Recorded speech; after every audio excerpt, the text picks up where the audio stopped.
Hi, it's David Wadsworth here from Accelerate Performance Coaching. Now, a brand new study out of Norway caught my attention and prompted this video. Why? Because it was about moderate intensity training and no one is researching this sort of training. You're probably thinking, what about high intensity? I want to smash it. But most cyclists and other endurance athletes do quite a lot of moderate intensity training year round. It's interesting that no one is actually researching it. The study also caught my eye because the intervention period was just 1 week of moderate intensity work, and it was enough to make improvements in well-trained cyclists. Surprising, right?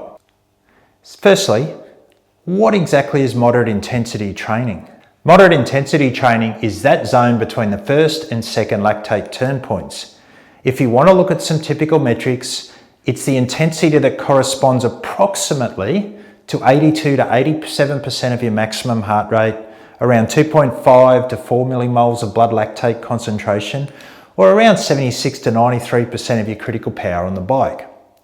Now, cyclists would typically know this training zone as tempo or sweet spot or sub-threshold training.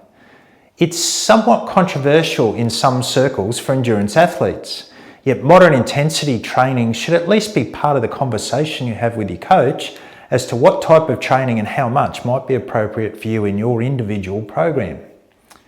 Now let's think about some of the opinions out there about moderate intensity work and why it might be a hot topic for some people. On one side, you've got huge fans of this type of training, advocating things like it offers you the best bang for your buck for time spent on the bike. This tends to come from your sweet spot devotees. On the other hand, it's been described as no man's land or junk miles and is often regarded as not nearly hard enough to stimulate improvement. So which is it? Or maybe is there perhaps a bit of truth in both camps? Many would argue that spending time training at your race pace is important if training is to be specific to your target event. So those training for a half Ironman, for example, might find this moderate intensity type of training very specific for their race pace. For those athletes doing a heap shorter time trial like an individual or a team pursuit on the track, moderate intensity is just nowhere near hard enough, so you could understand that devoting large periods of training time to moderate intensity is not very specific for the demands of track cycling events. If we delve into the science, there simply isn't a heap of research focused specifically on moderate intensity work. And certainly there's not a lot of research targeting the adaptations you might acquire over a longer period of training. Now, whilst we're talking about training intensity, there's a term known as training intensity distribution. That's used to describe how much time an athlete would spend at low, moderate or high intensities. If an endurance athlete were to choose to train with a very large part of their training time spent in this moderate intensity zone, this would be termed a threshold training model. Now, in reviews of these training models, put simply, it appears that the threshold model, or training mostly at moderate intensities, does not work nearly as well as alternative models. The alternative models are known as the polarized or the pyramidal model. In these models, as we mentioned in our discussion on lower intensity training in previous videos, the majority of time is spent at low intensity, and either more time at moderate and high or high and moderate intensity, depending on which model you're using. Now, whilst we're talking about training distribution models, this very recent study performed a meta-analysis, which is where we look at the research from all of the different studies and bundle it together and try and get an overall answer. And they looked at which intensity distribution model works best. The authors found that for well-trained athletes, the evidence supports a polarized model as offering the best improvements over time. For recreational and beginner athletes, a slightly less aggressive pyramidal model works well. In defining these different models for training, both the pyramidal and polarized approaches have around about 80% of their time in the low intensity zone, with the remaining 20% consisting of high and moderate intensity. Now, at no point did the threshold model come out on top. These findings alone would explain why some people simply don't support large volumes of moderate intensity work for endurance athletes. One of the dangers of working moderately hard all the time is the potential to develop a lot of fatigue, which will hamper your improvement.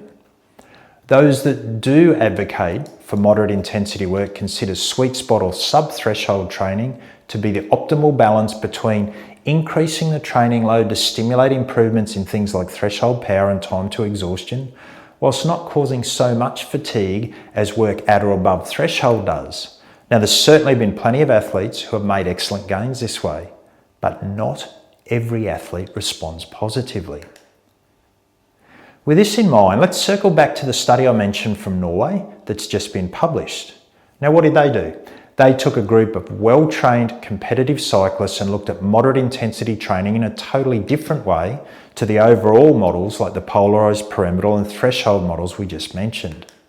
They took cyclists in the early part of their base training phase and performed a study using a crossover design, which means that all of the cyclists did their base training in two different ways and compared the result.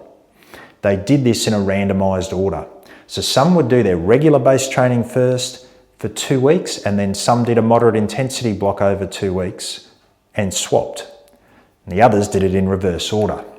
Now, the cyclists in the study were fit, with a VO2 max averaging 70 millilitres per kilogram per minute. They were approximately 20 years old and had about 6 years of racing experience.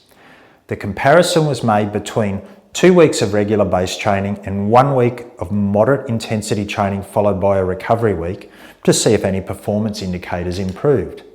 Now, let's take a minute to delve into what the cyclists in the study actually did, because unless we understand this, we can't draw any meaningful conclusions from the study that might actually help you in your training. Firstly, what did regular base training look like in this study?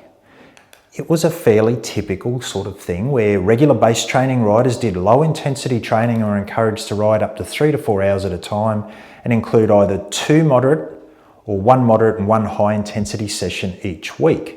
In this 2-week phase, the riders performed more overall training than they did in the 2-week period where moderate intensity training was done. The riders were tested before and after the 2 weeks and on the whole showed no improvements with just 2 weeks of regular base training. Now, should a lack of major improvement in well-trained cyclists performing base training for only 2 weeks be a surprise? No, it's not nearly long enough to get the sort of aerobic adaptations this sort of training is targeting. So what happened to the same cyclists when they did the 1-week block of moderate intensity training? Now, their training was done as a block, meaning they did 6 sessions in 7 days with a rest day in the middle. All of the moderate intensity sessions were on indoor trainers and involved a series of 5 to 7 moderate intensity efforts lasting between 10 to 14 minutes. This gave them a total of 7 hours and 4 minutes at moderate intensity per week, which is quite a large chunk. And when you compare it to what they did in their regular base training, the cyclists may have performed something like an hour or a little more per week of moderate training and around 30 minutes of high intensity training. After the cyclists had the hard week of nothing but tempo sweet spot training, they had a recovery or deload week and were retested. The main findings were these. After the week of moderate training plus the deload week, the cyclists improved their power at 4 millimoles of lactate, which is basically saying they improved their threshold power. They improved their VO2 max and power at VO2 max and made some non-statistically significant gains in a 15-minute individual time trial. This is a really interesting finding that just 1 week of really solid, moderate intensity work followed by a deload week can actually make a measurable gain in someone who's already well trained. It certainly gives some food for thought as to whether a moderate intensity week might be a useful addition to the training program for the well-trained endurance athlete. Now, I do want to point out a couple of things about this study. One is that after the 2-week regular training block, the athletes didn't get a bit of a deload week and then test. And that might be important because you usually test better after you've had a little bit of a rest and you're a bit fresher. And secondly, the study just didn't keep smashing moderate intensity efforts week after week after week. It was simply 1 solid week followed by a deload week, and that was enough to get the improvements. Now, as always, it's best to look a bit deeper into the data before we jump to conclusions. So I've put up on the screen some of the graphs of key findings in the study. Now, remember, it was a crossover design, so what you're looking at is how the same cyclists responded to both of the 2 training programs, whether it was 2 weeks of regular training or a week of moderate plus a deload week. Now, if you look closely at the individual data points, they're shown as light grey lines. The average change for the group is the black line. And what we're looking at here is power at VO2 max and power at threshold or 4 millimoles of lactate.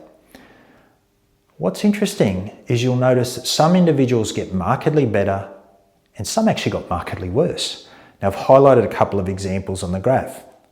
So as always, if we're considering whether adding a 1-week moderate intensity block into your training program is a good idea or indeed a bad idea, we're clearly going to need to make that decision on an individual basis. You definitely don't want to be one of the people who gets markedly worse. So as a coach, how would I go about making a decision like this? Firstly, there isn't a crystal ball for predicting the future, but we can make some really well-informed decisions that will increase the chances of you selecting an appropriate type of training to boost your performance, whether that involves a block of moderate intensity training or something else altogether. Now, to work out what type of training an individual athlete might respond positively or indeed negatively to, we need to create a physiological profile for the individual. To give you a brief idea, in cycling, we'd do this with a range of field tests on your bike. We would use the athlete's power meter and use a range of tests from short duration sprints to longer time trials. We can then begin to understand if that individual cyclist is more of an endurance or more of a sprint athlete, or perhaps a hybrid of both. Now, this profiling is related to the muscle fibre type, whether that individual has a lot of slow twitch muscle fibres built for endurance work, or a high percentage of fast twitch fibres that are built for speed. Once we know the profile, we have a good idea as to what types of training the athlete will respond best to: more low and moderate intensity work, or more high intensity with less volume. Now, if you're interested in learning more about this, subscribe to my channel and check out my upcoming videos on physiological profiling. Learn how this could be a critical element in optimising your training for peak performance.